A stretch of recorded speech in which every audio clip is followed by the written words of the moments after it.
Welcome to Real Rockford Files, for tales of the paranormal, supernatural, and the flat-out unbelievable. Today I'll be sharing ghost stories and hauntings. Let's get into it.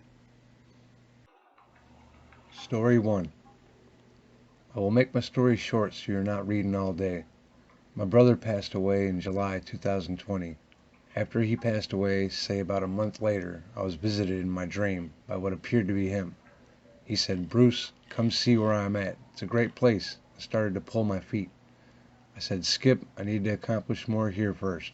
I will see you again, but for now, I need to stay here." He smirked at me like he usually does and went away as I woke up. The next time was about 2 weeks later. This time, I saw it was my brother, and he kept pulling on my ankles, saying, "This way," and I woke up again. I put salt in front of my door. That didn't help. And until this date, February 16, 2023, something is still pulling at my feet. On the third time, it was a dark figure in the shadows pulling at my feet until I kicked it off and woke up. On the fourth time, I was sleeping. I heard my brother's wife, who also passed away 6 months after my brother, and she punched me in the chest while I was sleeping, and my winter coat that I had on exploded like a jet blast had hit it. A small backstory to this. She told me on the phone after my brother had died she wanted to punch me in the chest for not visiting my brother while he was dying. Although I drove all night to see him from Vegas to Colorado Springs, I could not muster the courage to see another brother dying. This was my second brother to pass away. There are 4 brothers and 1 sister. I spent the night at a hotel and made a round trip back to Vegas, so my sister-in-law got her revenge. I was a wreck. Till this day, I'm getting my ankles pulled, and sometimes, even when I'm awake, the entity is still trying to drag me to hell, I'm guessing. It just happened a few days ago. It was a struggle to get the entity off of me. I'm 70 years old now, and afraid to go to sleep.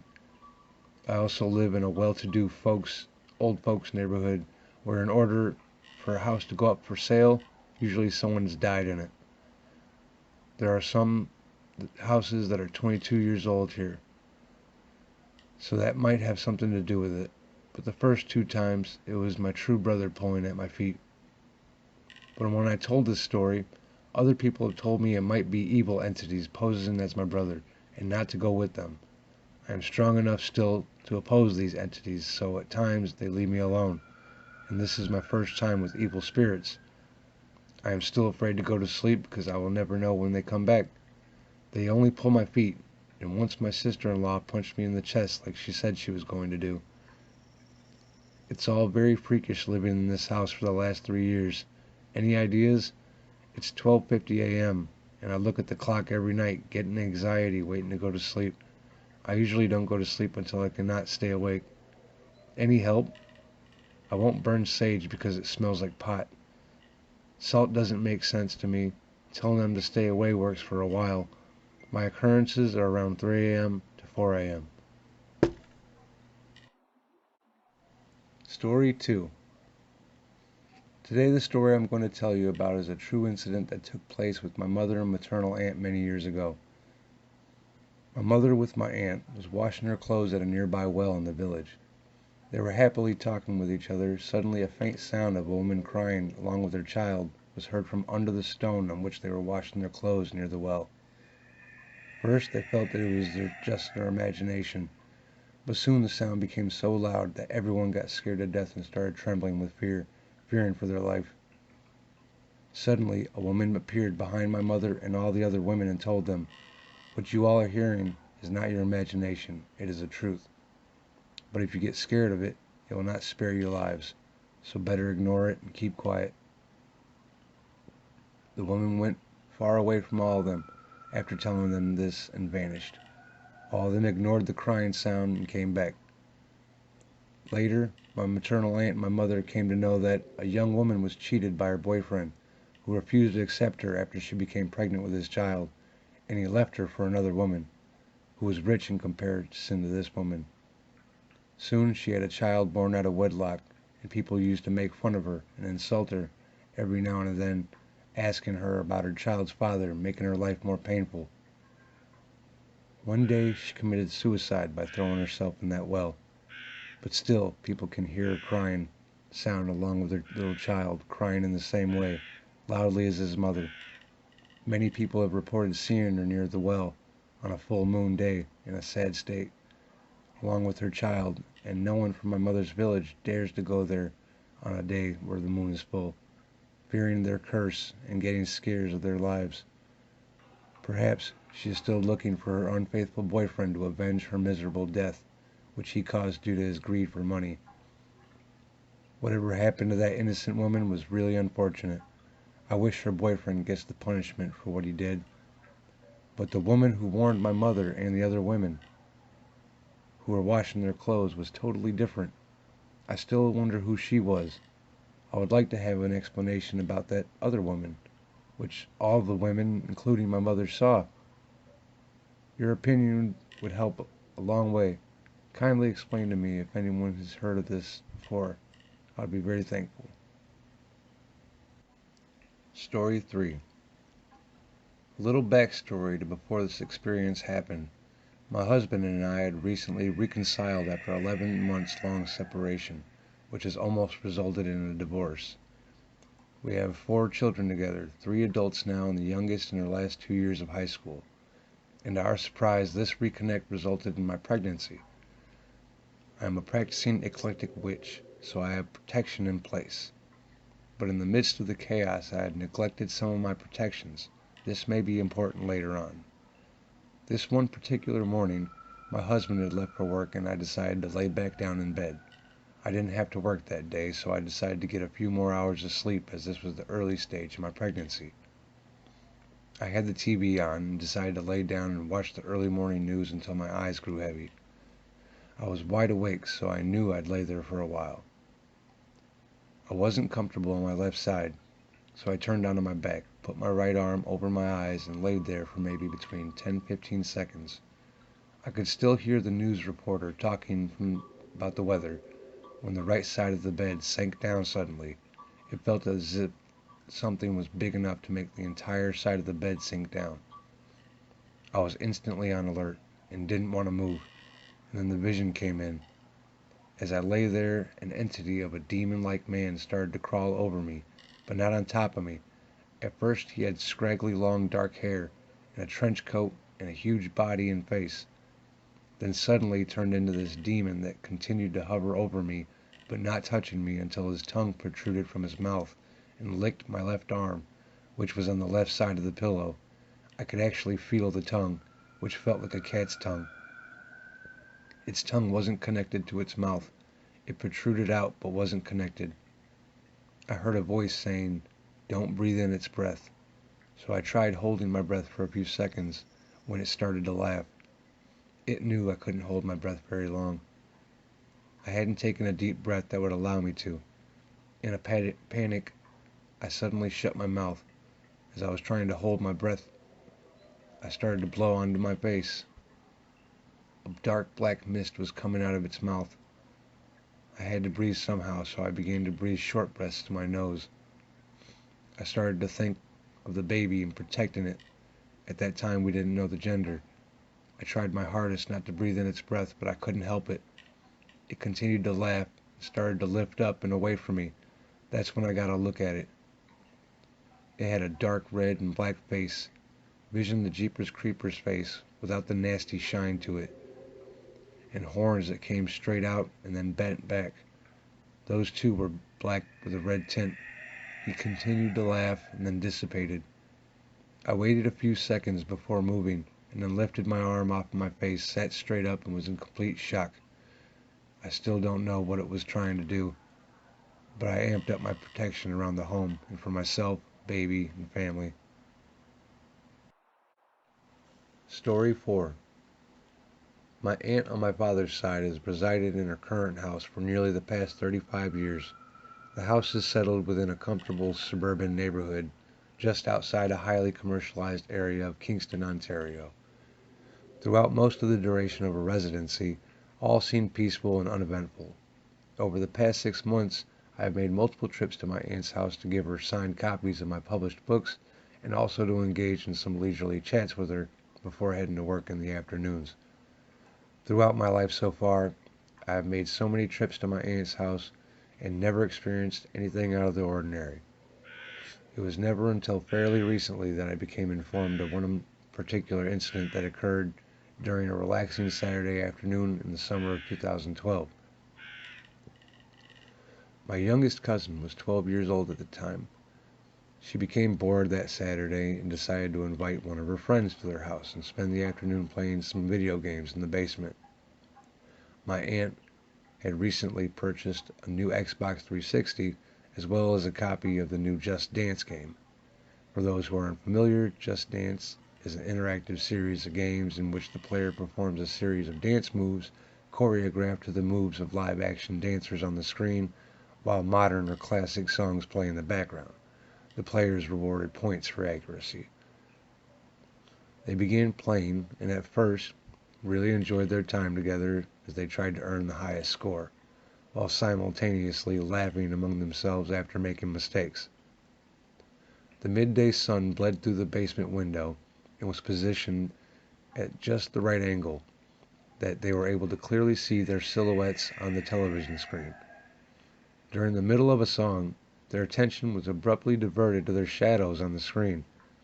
They were fully aware that they had ventured into the basement alone, and yet they clearly noticed a third shadow standing directly in between them. This shadow was shorter than the two of them and resembled that of a small girl, perhaps around the age of 6. Intimidated, the girls backed away from the television, and the smaller one remained. It continued to just stand in the same position, completely motionless.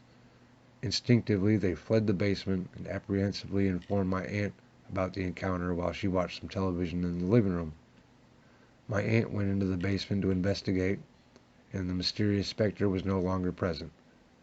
She then promptly shut off the television and claims that no further incidents have occurred.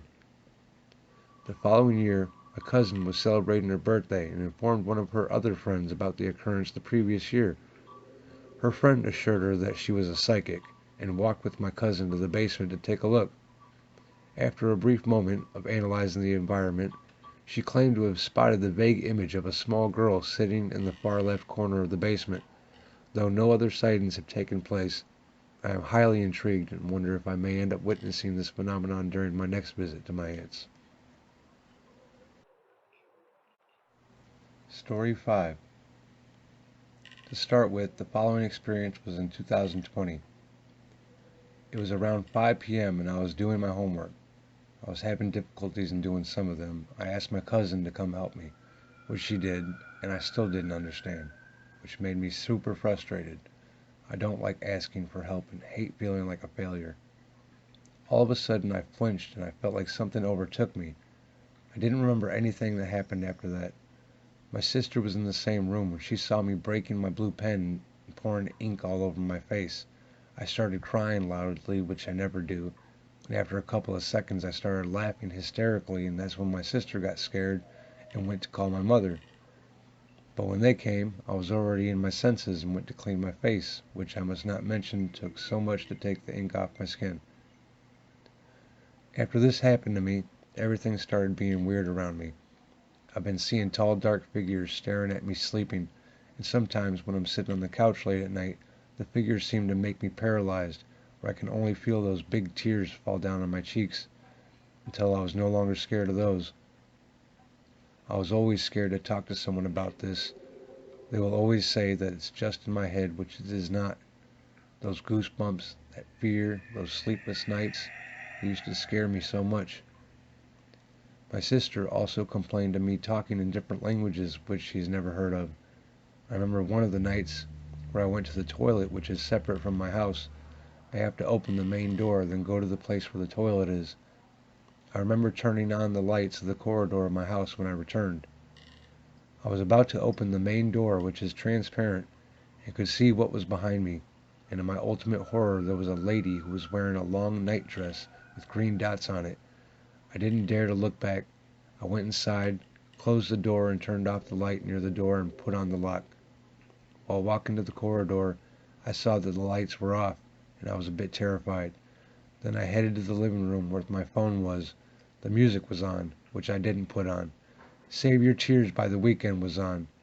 I didn't try to think too much, thinking it was probably my sister pulling a prank, but she denied and said she was asleep the entire time.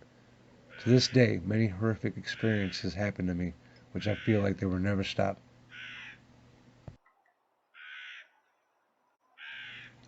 Story 6. I am Dmitri. I would like to share my story with you. When I was 3 or 4 and sitting between my uncles on a sofa, there were 30 people at a party in the basement, and I saw through a small window that an axe was chopping wood in my garden. There was just an axe, no nothing, except just one big axe chopping wood by itself. First, how can the axe lift itself? Second, we were the only family in that house. And third, who in the hell would chop wood at night?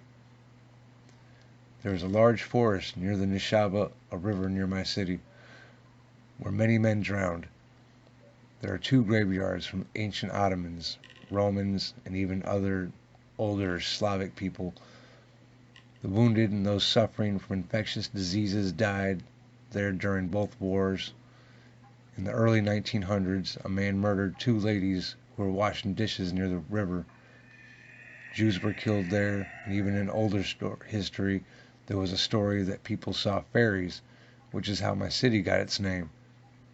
My house has been near that forest, just 500 feet away, and we could see it from the building when it was not foggy or raining.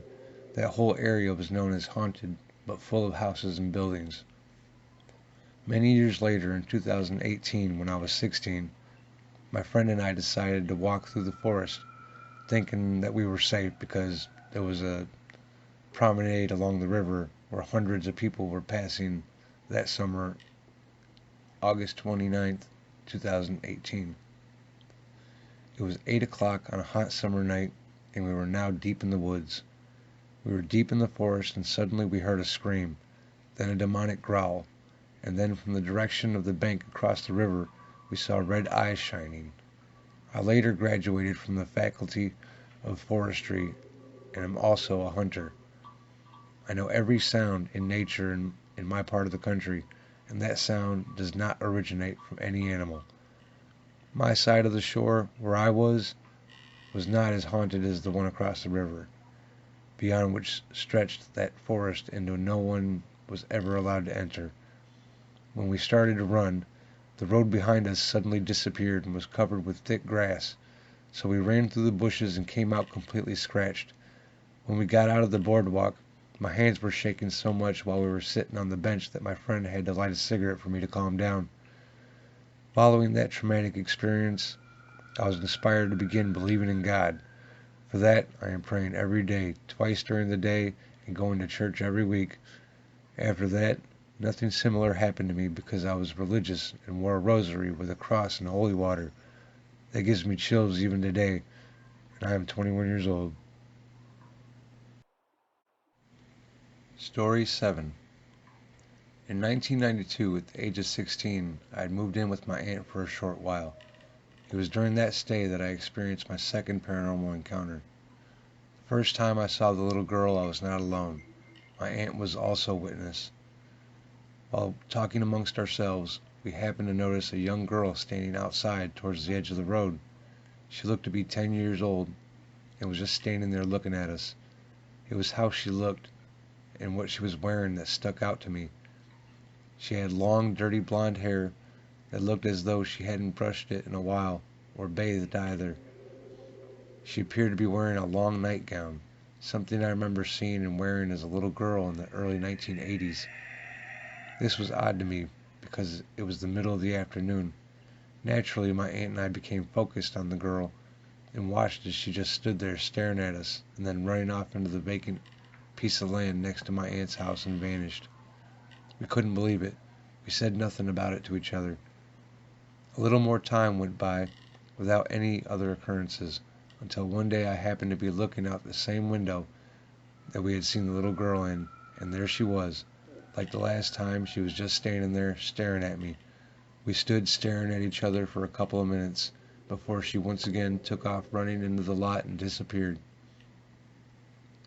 I knew by this time I wasn't imagining this and became curious about her. I decided I was going to try to investigate. So I went outside and made my way over to the vacant lot. I didn't know what exactly I was doing or what I was looking for, but I kept walking through the lot. Eventually I came to a small group of manzanita trees. Something drew me to the middle of the trees. In the middle of these trees was a bare area of dirt. I felt compelled to start trolling away at this spot. I found a stick nearby and began to dig at the earth, almost like I was a puppet being engineered by a puppeteer. I recall seeing everything I was doing, and it seemed like I was being controlled. The stick I was digging with eventually got stuck in something that wasn't dirt or a rock. I then pulled it up out of the ground and was shocked to see a piece of material hanging on the end of my stick. As I stood there looking at this material, it dawned on me that it looked a lot like the fabric on the nightgown that the little girl had been wearing. I immediately dropped the stick and hightailed it back to my aunt's house, trying to process everything. I didn't know what to do. I avoided looking over towards that land again after that. Nothing happened the days that followed, until one of my last nights in my aunt's house. It was late and I couldn't sleep. I was wide awake in the room I was staying in. This room was adjacent to the lot, and the window to this room was directly in the area about 50 feet away, where I had found the material. While I was sitting in the room, I happened to hear a child's laughter. Naturally, I paused to have a better listen. Clearly, I could hear a little girl giggling, and when I looked up, I noticed a little face peering in the bedroom window. I felt pretty uneasy with the way she was looking at me and the sinister smile she had. I sat there staring back at her for what seemed like an eternity. I couldn't stand it anymore and decided to push a large dresser in front of the window to block the girl from looking in the window any longer. This helped in that way, but did not help in blocking out the eerie giggles that I had to listen for the rest of the night. I remember laying in bed trying to drown her out, and that's all I remember until I woke up the next morning. When I got dressed that morning, I noticed a deep cut in my abdomen, about the size of a small child's nail. I still have a scar from it today. I moved out of my aunt's house shortly thereafter and never returned. I have often wondered about the girl and whether or not anyone else has had a run-in with her.